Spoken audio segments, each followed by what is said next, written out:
Alam nyo guys, gusto ko lang i-share sa inyo na nakakataba ng puso na kahit papaano ay nagiging effective ako para sa inyo. Sa totoo lang guys, kukunti lang talaga yung nanonood sa akin. Yung magkaroon lang ako ng 200 views tsaka 10 hearts, masayang masaya na ako no? Obvious naman na small TikToker lang ako. Hindi katulad ng ibang influencer dyan ng mga sikat kung makabenta ay sobrang dami. Pero ako guys, kahit ganyan lang yan no?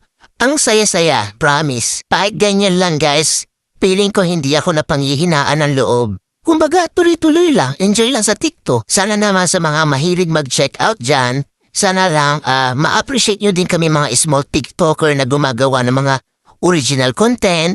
Hayaan nyo na yung mga influencer, mayayaman na yun. Yung tipong sila naka-iPhone. Alam nyo guys, gusto ko lang i-share sa inyo na nakakataba ng puso na kahit papaano ay nagiging effective ako para sa inyo. Sa totoo lang guys, kukunti lang talaga yung nanonood sa akin. Yung magkaroon lang ako ng 200 views tsaka 10 hearts, masayang masaya na ako.